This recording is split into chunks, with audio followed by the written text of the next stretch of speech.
Ciencia, ideología, tecnología, modernidad y Habermas. La crítica de la economía política no es un fin en sí misma, es un medio para esclarecer las relaciones sociales reales y su transformación necesaria. Cada ideología, desde su interior, produce su propia mentira. Pensar nunca es científico. Hola, ¿qué tal? El día de hoy vamos a tratar el texto de Habermas, Ciencia y Técnica como Ideología. Es un pequeño texto o ensayo que escribió en 1968 con base a una discusión que tenía entre Herbert Marcuse y Max Weber. Nos pareció realmente uno de los textos más importantes que hay para hablar sobre el término de racionalidad y tecnología, que casi no se ocupa o casi no se lee últimamente. Y por eso quisimos traerlos también como una extensión un poco del anterior video sobre crítica a la academia. Cristian nos va a decir un poco más acerca de quién fue Habermas y por qué es importante retomar su pensamiento, o en particular ese texto hoy en día. Sí, o sea, antes que nada quiero decir que no soy fan de Habermas. Y no lo digo porque lo voy a criticar, porque de hecho me parece un texto muy interesante, sino lo digo porque para que una vez más vean que somos un canal que no nada más leemos autores para festejarlos y no porque nos provocan orgasmos cuando leemos sus ideas, sino leemos autores para explicarnos mejor la realidad que nos toca vivir. Paréntesis cerrado. Jürgen Habermas, filósofo alemán que sigue vivo, aunque ya, honestamente, espero que Dios pronto se lo lleve, que ya da un poco de pena. Ha de tener como 90 y cacho. Sí, tiene como 93, 94 90 y años. cacho, ya es grande, pero sí se puede decir que la segunda mitad del siglo XX fue uno de los filósofos, por lo menos para lo que se conoce como Occidente, más importantes. Se asume que es parte de la tercera generación de la llamada Escuela de Frankfurt, que también los que siguen el canal saben que hemos tematizado una y otra vez en videos de películas, novelas, espacios, etc. Y él fue, de hecho, adjunto de Adorno. Estamos hablando de inicios de los 60, Habermas todavía muy joven, tenía 20 y cacho. En ese entonces también ya comenzó la idea de su tesis, que es un libro que Balam acaba de leer, que se llama Historia y crítica de la opinión pública, aunque en alemán es el proceso de transformación de las estructuras de la opinión pública. Exacto. Una cosa así. Y esto es muy bien que lo dijiste así, porque ya desde ahí comienza un problema. O sea, estamos aquí ante un autor teóricamente muy denso que traducirlo, ya nada más los títulos ya son una complicación. Pero bueno, fue alumno de Adorno, luego su adjunto. Posterior a la muerte, sobre todo de la primera generación fundadora de la Escuela de Frankfurt, él se convierte en el máximo exponente, tiene debates sobre todo con los, vamos a llamarles, desconstructivistas franceses, es decir, la corriente inaugurada por Lyotard, por Foucault, Derrida, Deleuze. Sobre eso, digamos, había ahí muchas polémicas filosóficas sobre qué camino es mejor. Y tristemente, poco a poco, Habermas fue abandonado los caminos originales, entre comillas, de la primera generación de la Escuela de Frankfurt, que se ejemplifica para mí, que es más complicado, pero pues nada más es una embarrada de quién fue Habermas, en el hecho de que para él el principal medio de socialización ya no es el trabajo, como lo asume Marx, sino la comunicación. Ahí hubo como un traslado que se ve incluso dentro de las propias obras de Habermas, que la que vamos a tematizar el día de hoy se inscribe todavía en el Habermas joven. Es un texto no por casualidad del 68, en el que todavía tiene mucho más rastros marxistas, pero que poco a poco eclipsó para terminar en algo que sí se opone a los franceses, pero no por eso todavía tiene, desde mi punto de vista, mucho que ver con los pensadores originales de la Escuela de Frankfurt. Luego ya para darte la palabra se convirtió, te lo dije antes de grabar, su apodo en Alemania es el filósofo del Estado, porque fue invitado ya por diferentes cancilleres alemanes a la Unión Europea para hablar en frente del Parlamento por los valores de Europa, etc. Es decir, desde mi punto de vista perdió ese espíritu de crítico de poder que es inmanente desde mi punto de vista a cualquier crítica que se asuma a sí misma como teoría crítica. O sea, ya una vez que abrazas al poder, pues eres muchas cosas, pero para mí ya no crítico. Pero, para sintetizarlo, no por eso me parece un autor que en sus textos no muestra mucha potencia intelectual. O sea, no es para nada alguien que, aunque yo no concuerde con muchas de sus cosas, no vale la pena leerlo, sino creo que fue uno de los últimos que todavía hizo el esfuerzo de explicarse el mundo que le tocó vivir. Sí estaba pensando, bueno, ¿cómo me puedo explicar? ¿Cómo puedo convertir en teoría el tiempo que me tocó? En ese sentido, sí, todavía es un intelectual público. Así sería como mi síntesis, que interviene en debates públicos. Último ejemplo es que escribió un texto crítico con el gobierno alemán por el apoyo en el sentido de mandar armas al gobierno de Ucrania. Le pareció un error, escribió un texto y lo criticaron. Hay todos los que luego lo invitaron para hablar con los políticos, le dijeron que es un viejo senil, ya cállate, ya ni escuchas bien y ya déjanos en paz con tus críticas. Entonces, en ese sentido es de una vieja escuela, de un intelectual que se asume que yo voy a intervenir en debates y bueno, a menos que tú me corrijas, pues eso ya casi no hay. Es verdad, ¿no? Y que además se atreve a pensar, incluso aceptando que el tema de la comunicación pudiera ser cuestionable, construye una teoría de la sociedad sobre ello. Una teoría que además, desde mi punto de vista, supera muchísimas carencias que a veces tienen autores que muchas veces en la sociología, por no tener formación filosófica, o en la filosofía, por no tener formación sociológica, llegan a conclusiones que realmente se meten en problemas muy complejos que Habermas me parece que les da. Primero, trata de ponernos en posiciones adecuadas, como veremos en este caso. Y en segundo lugar, él mismo reflexionándolo, ofrece distintas perspectivas de los problemas. Por ejemplo, cosas que antes en las ciencias sociales me parecen muy importantes, que en la sociología clásica lo eran, como la evolución de las sociedades humanas, y que eso nos remite a un problema histórico, y que siento que hoy en día la palabra evolución misma ya está como totalmente fuera de las áreas sociales, ya como que pensar el cambio de las sociedades a lo largo del tiempo ya no es tan atractivo. Y por lo menos creo que Habermas todavía hace el esfuerzo por pensar ese problema tan fuerte. Y el texto de hoy se llama concretamente Técnica y Ciencia como Ideología. ¿Qué te pareció el texto? Me pareció muy bueno. Creo que, como lo estábamos diciendo, realmente se posiciona este texto en particular en una disyuntiva muy fuerte o en una discusión muy fuerte acerca de la racionalización con Marcuse y con Max Weber, que son dos autores que lo tratan de una manera fantástica. Y, digamos, ya para ir iniciando, Weber, el punto de partida es el concepto de racionalización de Weber. Con este concepto lo que trata de pensar Weber es que, digamos, él se da cuenta que en su mundo, así como muchos otros autores clásicos se dieron cuenta, hay grandes cambios respecto de la sociedad moderna que ya le tocaba vivir a Weber, que había ya industrias, había proletariado, estaban las organizaciones sindicales, los estados-nación, y que era singularmente y radicalmente muy distinta con la época previa, que era la época de las sociedades tradicionales, cuando en Europa todavía habían reyes y el principio de dominación y de legitimación en general era Dios, ¿no? Entonces, Weber se da cuenta de que con el tiempo las personas van cambiando su forma de pensar y de legitimarse.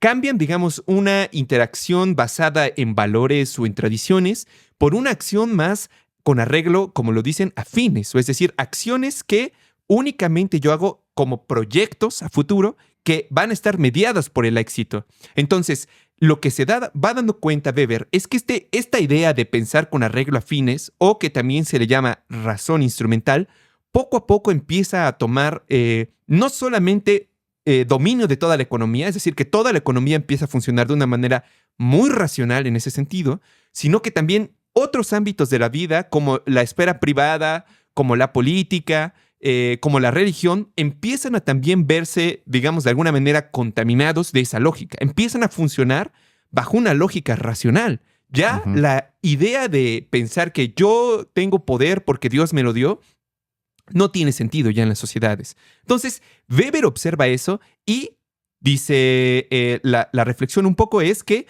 consigue aislar ese concepto de todo ese, digamos, como ambiente histórico, y consigue el concepto de racionalidad, que es aumento de las funciones racionales en la sociedad, ¿no? Que cada vez las sociedades tengan funciones únicamente basadas en la racionalidad, y eso tiene que ver con el progreso científico y técnico.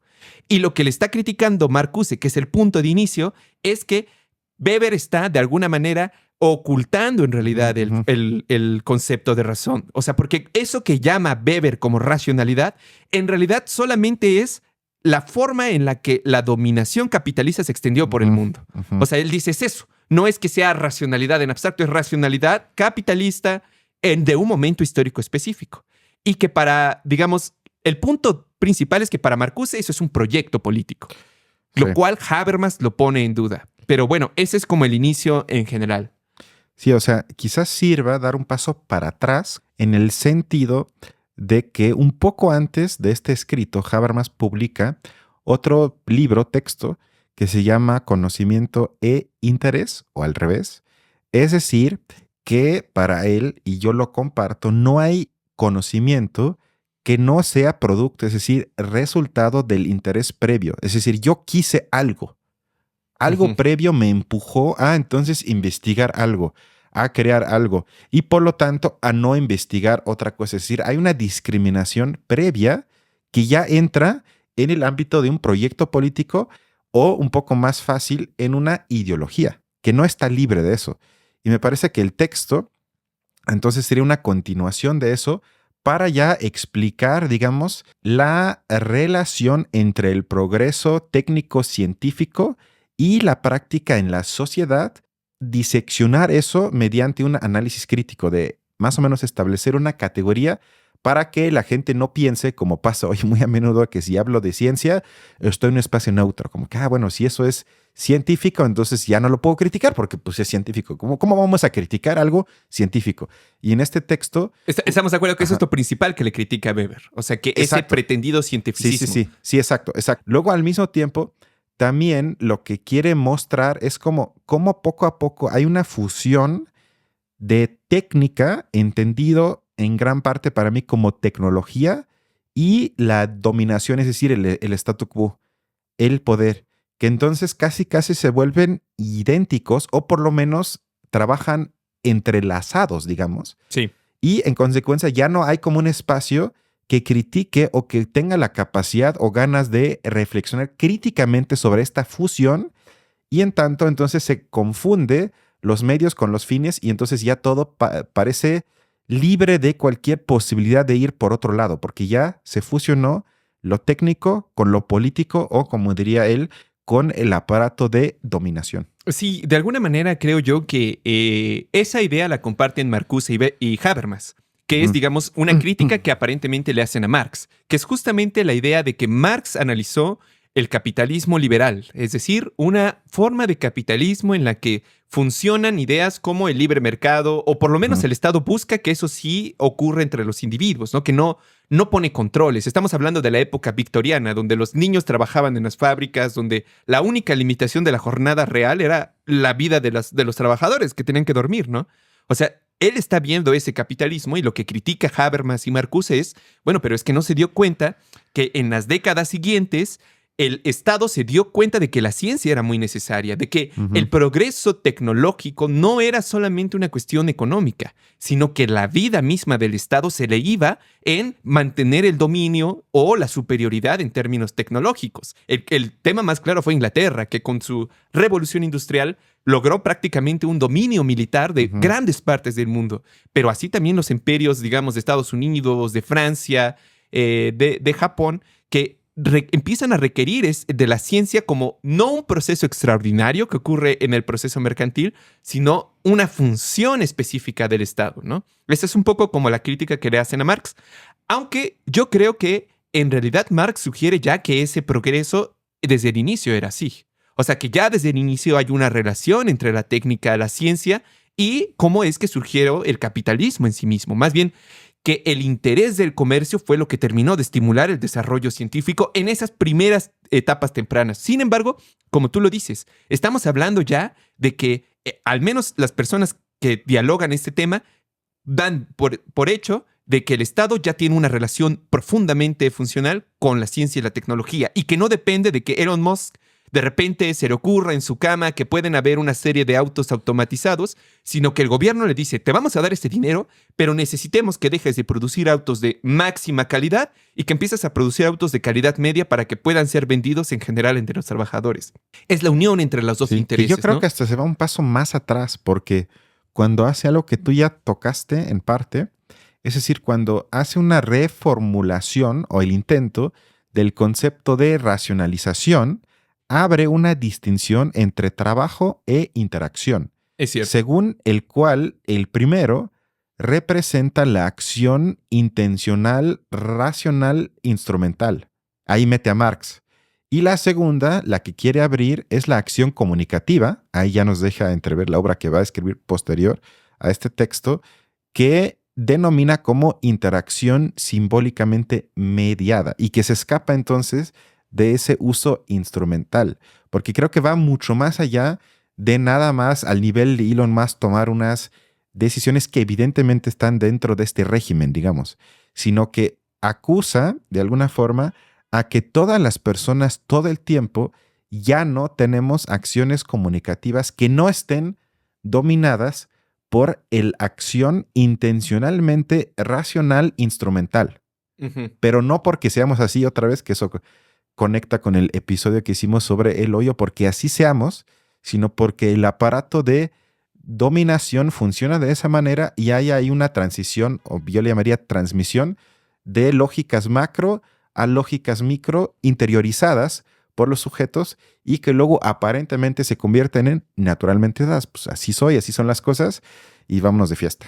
Es cierto esto que mencionas. O sea, esta distinción entre las dos lógicas es fundamental y que, de hecho, la interacción simbólica, ahí con ese concepto, Habermas trata de recuperar toda una tradición sociológica, toda una tradición filosófica que, digamos, gente como Giddens, bueno, no Giddens, no, más bien serían como Goffman, como Garfinkel, incluso como Durkheim, que me gustó mucho eso, que es cierto que muchos autores tratan de recuperar en ideas, digamos, de conceptos dualistas, esto que tú mencionas de trabajo e interacción, que en Durkheim sería solidaridad orgánica y solidaridad mecánica, ¿no? O sea, me parece interesante esa distinción que hace, pero también creo que es importante porque distingue que esa es una de las cosas que le critica a Marcuse, que piensa que entonces, dado que la ciencia y la técnica se desarrollan como parte de proyectos históricos, entonces la ciencia y la técnica en sí mismas son ideología o son un proyecto en sí mismas. Cuando Habermas dice no, o sea, la ciencia y la tecnología en todo caso podrían ser el proyecto de la humanidad.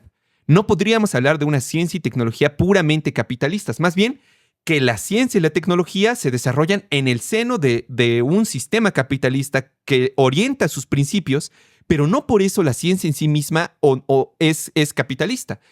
Porque sería caer un poco, me parece a mí, en la situación del siglo pasado donde se decía, bueno, hagamos ciencia socialista, ciencia soviética, ciencia distinta, cuando en realidad, digamos, como lo hemos dicho aquí, el punto de los argumentos es que sean, digamos, válidos independientemente del contexto de quien lo diga. Si tú criticas una situación, realmente no importa, digamos, si vienes del soviético, si vienes de Estados Unidos, del color de tu piel, etcétera, etcétera. Bueno, eso o peor aún, porque también habría otros que dirían, no hagamos ninguna ciencia, vamos a las cuevas otra vez. Ajá.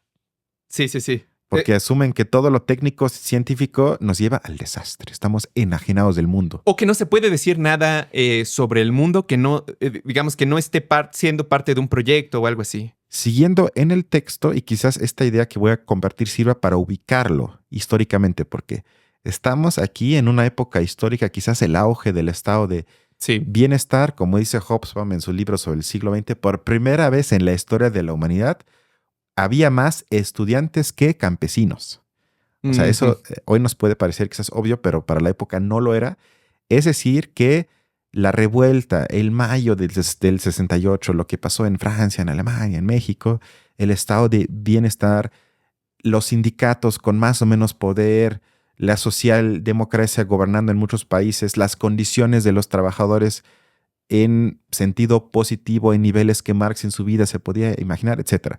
Pero ahí hay un lado, entre comillas, oscuro que analiza Habermas en el texto, porque dice, el Estado debe intervenir más o menos permanentemente de forma correctiva en el contexto productivo, es decir, en el funcionamiento del capitalismo, para evitar o al menos amortiguar, que cada vez lo hace menos, las disfuncionalidades de la economía, es decir, la contaminación, explotación y cosas que simplemente por sí mismo no arregla. Y este paradigma, como ya dije, del Estado intervencionista de bienestar, obliga al sistema del statu quo mantener las condiciones de estabilidad, es decir, que al mismo tiempo que supuestamente limita el funcionamiento de a través de la intervención y la protección de la clase desfavorecida por los integra más. O sea, eso es como la paradoja que para que haya un sistema de salud público, para que haya transporte público, para que haya universidades públicas, todo eso, el país tiene que crecer, es decir, que la máquina de producción tiene que funcionar. Entonces, algo que supuestamente metes como Estado para frenar al mismo tiempo fortaleces, o así le diría yo, los fundamentos de y metes a la lógica de dominación de lo que existe a una clase que antes se veía como siempre excluida de Uh-huh. Y la metes y con eso aumentas, digamos, el nivel de aceptación del sistema, porque Habermas tiene otro texto que justamente piensa sobre la legitimidad del capitalismo tardío, porque ya se pone incluso a preguntar, bueno, ¿qué tal que ya no tiene caso de soñar con una revuelta de los excluidos, porque ya no son excluidos en el sentido de Marx, cuando decía que no tienes nada que perder excepto tus cadenas? En este caso ya tienen que perder su casita, su carro y algunas cosas, Uh-huh. y eso entonces es esa lógica que para garantizar esas cosas que sin duda son buenas para mí también, pero al mismo tiempo también los metes a una lógica y provocas aún más la unión ahí de ciencia, investigación con el statu quo, que al final me parece que lleva al mundo en el que estamos hoy. Es verdad. O sea, esto que tú mencionas yo creo que está sumamente relacionado con un hecho que me parece genial que lo mencionen, que es decir que la estructura de la acción racional dirigida a fines de alguna manera se parece a la estructura de la ciencia como tal o de la técnica en general. O sea, como que eso lo menciona tanto él como Marcuse. O sea, eso no es algo distinto. Es de hecho lo que, digamos, el hecho de que las fuerzas de producción, que serían la técnica y todo eso, empiezan a desarrollarse a un punto en el que ya para el marco institucional de la comunidad que tú quieras, ya no lo pueden controlar, entonces fuerza una evolución en el marco institucional. Sería como un poco la idea. Y me gusta mucho, digamos, cómo la característica fundamental de las sociedades modernas, desde ese punto de vista, sería que esa innovación está institucionalizada o marcada, que es un poco lo que hemos mencionado aquí muchas veces. En la industria cultural, la innovación es la regla. O sea, si tú no innovas, estás condenado, digamos, a ser uno más de los estilos que ya están hechos. El éxito dentro del capitalismo está en quienes logran innovar. Y eso está constantemente estimulado. Y por eso figuras como Musk son una especie de expresión de ese ideal que se quiere ver primero en Iron Man, en las figuras de Marvel, pero luego en la vida real a través de estos personajes, ¿no? Eso me parece como muy interesante. Y finalmente que eso, como lo acabas de mencionar, en el capitalismo tardío, que ya mencionamos un poco la explicación de la diferencia con respecto al capitalismo liberal que le tocaba a Marx, que sobre todo tiene que ver con esto que mencionábamos de la relación entre Estado y economía o capitalismo, que justamente la legitimación se vuelve un problema muy grande, porque en las sociedades tradicionales la legitimación estaba dada desde el principio. No había ni siquiera que preguntarse nada. Simplemente yo vengo del rey, y el rey viene de Dios. Entonces no hay más, digamos, la cadena de mando es clara, ¿no? Pero en cambio, digamos, cuando las sociedades dejan de basarse en mitos, en interacciones simbólicamente mediadas, como tú lo dices, y se basa más en la acción racional, entonces ya cambia la forma de legitimación. Ya, que es el argumento de Marcuse y de Habermas en medida, la ciencia se presenta como la forma de justificación del orden social, o es decir, que toda forma de justificación va a adoptar la forma científica o de la acción racional, como una idea así argumentativa. Eso me parece genial, porque entonces va a decir Habermas, las legitimaciones que tenemos hoy en día del orden se llaman ideologías, y solamente tienen sentido pensarlas como ideologías en un mundo en el que te exigen siempre legitimaciones racionales. Entonces, todas las ideologías tienen esa apariencia racional porque tienen que convencer en ese sentido, ¿no? Aunque quizás ahí yo diría, las ideologías también guardan cierta parte de interacción simbólicamente mediada. O sea, necesitan esta otra parte de fantasía, de construcción de la imagen de lo que uno desea, como para que puedan funcionar. Lo único que yo diría es que son ideologías, desde luego, pero no se llaman así. O sea, eso es lo problemático, entre comillas, Porque, como ya dije, esta fusión entre técnica y poder, es decir, entre técnica, política y vamos a decir economía, provoca que aparentemente la esfera política se reduce a resolver únicamente problemas técnicos y administrativos. Es decir, que ya no se centra aparentemente en la realización de proyectos y objetivos políticos. Ya no hay política, sino todo esto, como le llama en el texto, lleva a una conciencia tecnocrática que se presenta a sí mismo, como siempre, libre de ideología. Aquí somos técnicos. Aquí tú haz tu politiquería, como le llaman. También es una frase que no me gusta nada porque todo es politiquería. Pero ahí como que se quiere hacer esa distinción entre lo que le toca a la política y lo que le toca a lo técnico y se separa ahí algo, como nos indica el texto de Habermas, que no está separado, sino que lo técnico y lo político está a tal grado fusionado que lo técnico lo único que hace es ejecutar el proyecto político hegemónico, aunque no nos lo comunique de esa forma. Nada más sobre eso, un comentario, o sea, pero también creo que toda ideología se presenta, bueno, siempre es un lenguaje técnico, científico, pero incluso, digamos, los que son, pienso, por ejemplo, en los revolucionarios, bueno, los que están ahorita tomando el poder en África, que son, digamos, ellos mismos, que como en Burkina Faso, su discurso podrá ser totalmente antiproyecto colonialista y se dicen más bien un proyecto nacionalista. Autóctono, algo así. Ajá. Pero realmente, digamos, cuando le preguntas, ¿y en qué consiste eso? Ah, bueno, las cuestiones de uranio se tienen que bajar, esto, lo otro. O sea, como siempre responden en términos técnicos. Difícilmente van a poder así como responder en términos teóricos, sino que dicen es la salvación de la soberanía es igual a cumplir con ciertos criterios técnicos, pero ahora en sentido nacionalista. No sé si me explico. Incluso esas ideologías se tienen que expresar así, en términos como pseudotécnicos. Estoy de acuerdo, aunque te preguntaría, por ejemplo, la ideología trumpista, o sea, encontrar ahí elementos técnicos. Pero, por ejemplo, la idea de que los migrantes dañan a la economía es pseudotécnico, en el sentido de que es un argumento de nos estás dañando a todos. No es que simplemente te odiemos.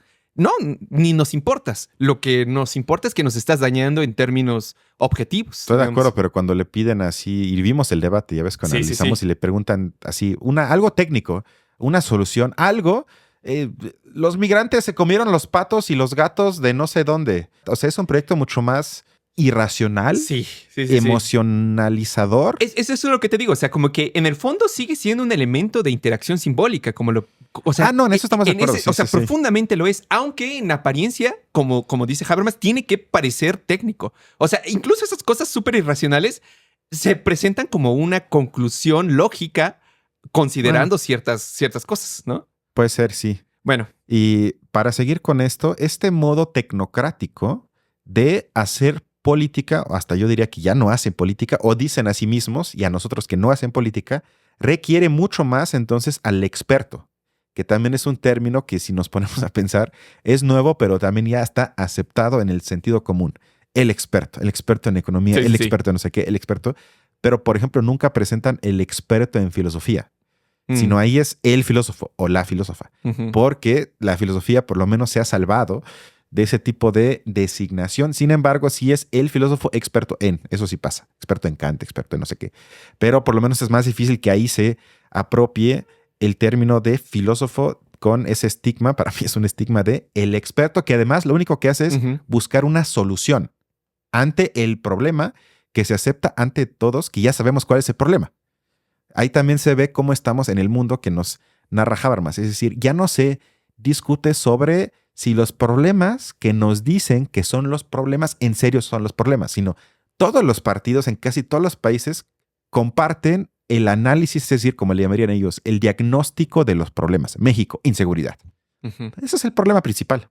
Cuando lo hemos hablado aquí, pues yo no estoy tan seguro que la gente que no tiene para comer y no tiene casa pondría como número uno. Se podría discutir o en todo caso se podría ampliar el término de, bueno, ¿qué implica el concepto de inseguridad? Pero no, sino claramente la protección de la vida y la propiedad privada. Eso es lo que domina. Y ahí vemos ese ejercicio supuestamente técnico de sentido común que esconde detrás un proyecto político ideológico muy conservador. Es verdad. De hecho, yo quisiera rescatar un poco una frase que creo que resume un poco lo que decías, porque dice, la solución de tareas técnicas no tiene una referencia a la discusión pública. En consecuencia, la nueva política del intervenismo estatal exige por eso una despolitización de la masa de la población, que en este caso despolitización sería, como tú lo mencionabas, no discutir sobre el sentido general o el proyecto general a partir del cual estamos haciendo lo que hacemos. O sea, básicamente es eso.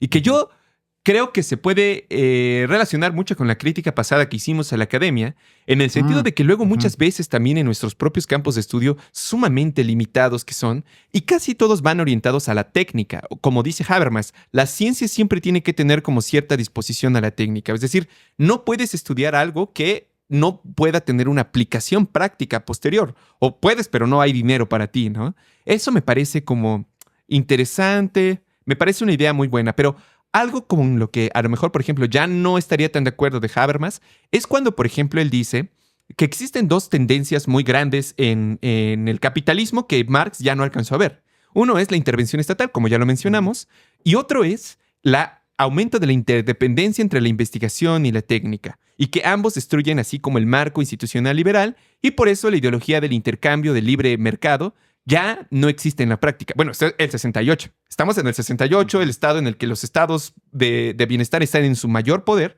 y que dice que los correctivos estatales son suficientes. Entonces, dos ideas. Primero, creo yo que la cuestión de la planeación también puede ser, creo yo, un poco puesta en duda. Pienso, por ejemplo, en Ulrich Beck, pensando que hay ciertos riesgos que ya no necesariamente se pueden gestionar o que incluso no hay estructuras internacionales para gestionar, por ejemplo, el cambio climático. En una muy buena medida, las respuestas que vemos al cambio climático son fragmentarias y muy de nichos, pero no hay una respuesta real, eso contra de eso. Y en segundo lugar, que yo me preguntaría, ¿por qué regresó la ideología del intercambio, del libre mercado? Si bien no regresa a la misma situación económica que la vio nacer, que era el capitalismo del siglo XIX, el neoliberalismo sí es un revivir esa ideología. Y de nuevo, aquí como que siento que en esto Habermas trata de hacernos comprender una idea de la sociedad interesante, como horizontalmente más compleja de interdependencias. Pero pienso de nuevo en la película de la semana pasada que comentamos en El Hoyo, esa visión vertical, pienso, digamos, en los datos que nos dicen que la concentración de la riqueza está tremendamente polarizada. Y entonces me pregunto si realmente esta visión jerárquica de la sociedad que tenía Marx y que era la que criticaba, no se está cumpliendo también hoy en día. ¿Cómo observas tú ese fenómeno? El problema que yo veo es que la época del texto todavía no es la era neoliberal.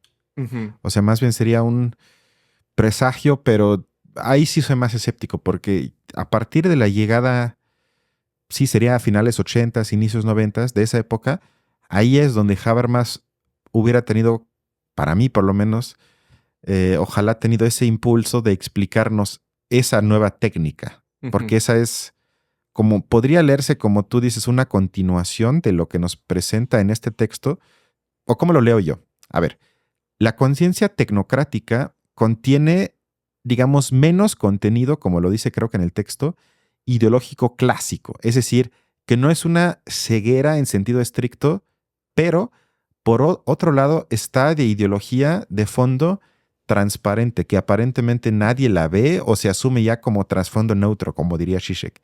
Pero esto la hace mucho más amplia que las ideologías anteriores, que eran mucho más visibles para todos, porque, y esto es una cita, la marginación de las cuestiones prácticas no es solo la ocultación de determinados intereses específicos de clase, sino, y ahí está para mí el punto, el interés genérico emancipador como tal. Es decir, que la marginación del lenguaje, es decir, la interacción en favor de la racionalidad de los fines, viola un interés que según hay, que es fundamental para la especie humana como un conjunto, es decir, la preservación de la intersubjetividad no instrumentalizada, o como diría Habermas, hacia la comunicación.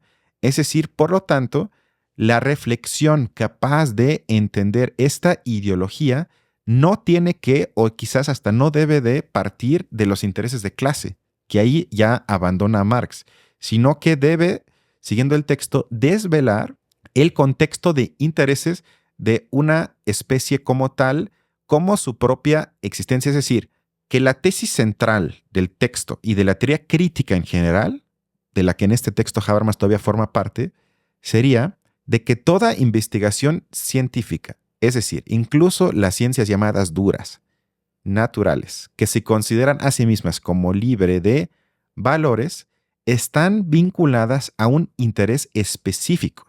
Entonces, la teoría crítica afirma la conexión trascendental entre la teorización científica de cualquier tipo de llamada ciencia y los intereses precientíficos a la teorización científica. Es lo que dije al inicio, que eso es más del texto de conocimiento e interés, que se hace la pregunta filosófica: ¿para qué quiero algo? ¿Cuál es el impulso de investigar esto, de teorizar esto, de inventar esto, de seguir con esto? Entonces, ese, digamos, impulso previo siempre está, pero ese se niega que está. Uh-huh. Y esa me parece que quizás tuvo su culminación o tiene su culminación el día de hoy, que mucho menos se hace la pregunta previa a, bueno, pero ¿para qué exactamente queremos eso?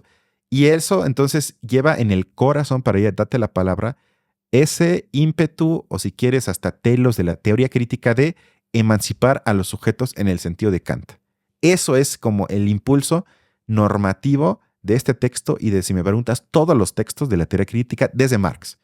¿Cómo libero a los humanos y los hago un poco más libres? Nunca se dice que se puede llegar a la libertad absoluta, al paraíso. Sin embargo, sí que haya un avance. ¿Cómo puedo? Entonces, ahí estaría el interés precientífico. Y la pregunta entonces sería, bueno, ¿cuál es el interés precientífico de la industria armamentística, por ejemplo? O de la industria farmacéutica, o de lo que ustedes me digan. Y muy rápidamente vas a llegar al punto en que, pues, el único interés es cómo hacemos dinero.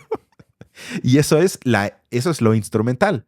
Uh-huh. Y mientras no cuestionemos eso, pues me le parece ocioso a Habermas, y a mí también, llorar porque hay muchas armas en el mundo, o porque la gente todavía muere de hambre, o porque no tienen acceso a salud, porque el problema ya está en la ideología, en el sistema como tal, pero se asume como ciencia, como objetiva, como neutra. Entonces, no sé qué tan bien me pude explicar, pero eso para mí es como el corazón de este texto y de muchas cosas de la teoría crítica. O sea, sí, totalmente. Creo que en el fondo está criticando eso, que para mí sigue siendo importante resaltar que la ciencia no necesariamente o intrínsecamente es ideológica. O sea, creo que también eso es, ¿cómo decirlo? No es un componente real, no es una categoría. En todo caso, sería como una herramienta, un método. O sea, prefiero pensarlo así porque justamente a veces creo que incluso ciertos tipos de resultados científicos fácilmente se ponen así como, no, eso es ideológico, lo hicieron así y ya. Pero justamente, o sea, sí hay que reconocer que la estructura de la acción racional mediada por el éxito es lo que de alguna manera está en el fondo de la ciencia. Y eso explica por qué tanto los soviéticos como los gringos llegaron a conclusiones similares. O sea, no tuvieron argumentaciones socialistas que de repente tuvieran otra teoría de la relatividad. Eso no existe, no es posible. Pero yo creo que Habermas dice, bueno, seamos un poco sinceros con eso. O sea, esa lógica no necesariamente es ideológica, pero lo que es ideológico es por qué bajo lo que funciona, bajo las premisas las que funciona, y luego cómo esa misma lógica se distribuye a todas nuestras vidas sociales, ¿no? Y de repente entramos, digamos, en una relación sin poner en duda el principio bajo el cual se lleva a cabo. O sea, en eso estoy totalmente de acuerdo. Ya como uno de los últimos temas, a mí me parece muy interesante, no sé cuál sea tu opinión, que Habermas menciona que una de las características novedosas del capitalismo que él vio en su tiempo es y es el punto de un poco del artículo, que la ciencia y la tecnología ya funcionan como unidas, que no siempre fue así. Mucho tiempo la técnica era una cosa, la ciencia, la investigación, la reflexión era otro lado, y que con el tiempo, digamos, se fueron uniendo, y que eso constituye, digamos, una característica tan novedosa de nuestro tiempo, que es una fuerza productiva que ya no necesita a los trabajadores, o que de ahí misma puede salir como toda la fuerza productiva que es necesaria, y que eso es algo que Marx no vio. Pero yo personalmente creo que ahí se equivoca. O sea, creo que no es así. De nuevo, porque ya Marx pensaba la relación entre, o sea, ¿qué es de alguna manera el concepto de plusvalía relativa y plusvalía absoluta? Sino más bien cómo el trabajador va disminuyendo su salario en función de cuánto de la máquina va aportando en el trabajo, ¿no? Entonces yo creo que la tesis de que la ciencia y la técnica son una característica nueva del capitalismo que tiene, yo creo que incluso contradice un poco lo que tú decías, porque habría que preguntarnos primero qué motivó que la ciencia y la técnica se unieran. Y eso sería únicamente el interés de la ganancia detrás. O sea, es el origen de ello.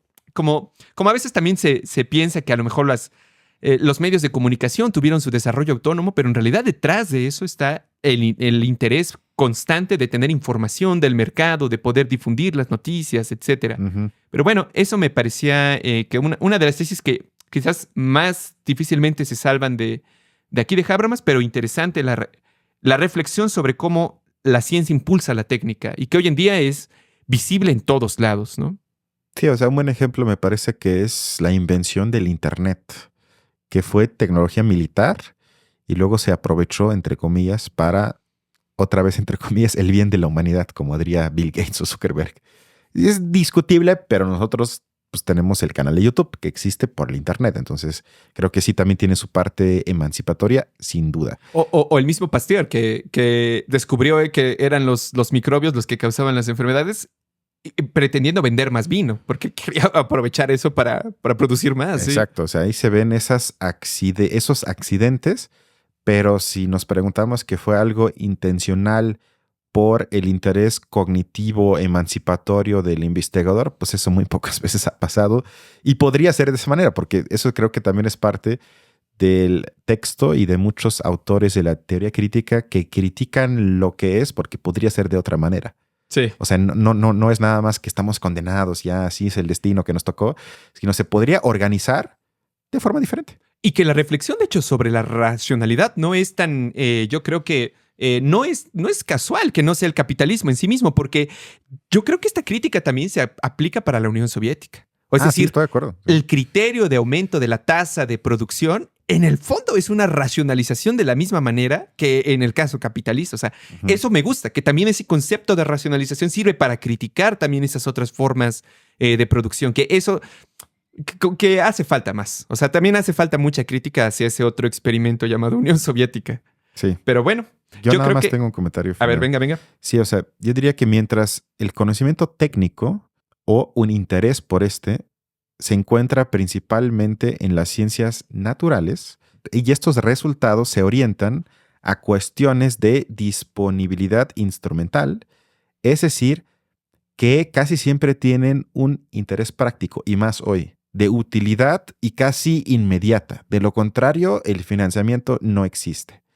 Pero también en las humanidades hay ahí un, digamos, como creo que le llama Habermas en el texto, juego de transmisión intersubjetiva de contextos de sentido, es decir, que tampoco realmente hay un interés para mí de pensar la emancipación de las personas, o si quieres, de la humanidad, sino ambas simbolizaciones o ambas racionalidades no persiguen el objetivo de mayoría de edad en el sentido de Kant, que sí se puede rastrear particularmente en el psicoanálisis de Freud y en la teoría crítica, que eso es el telos, o sea, ese es el impulso precientífico.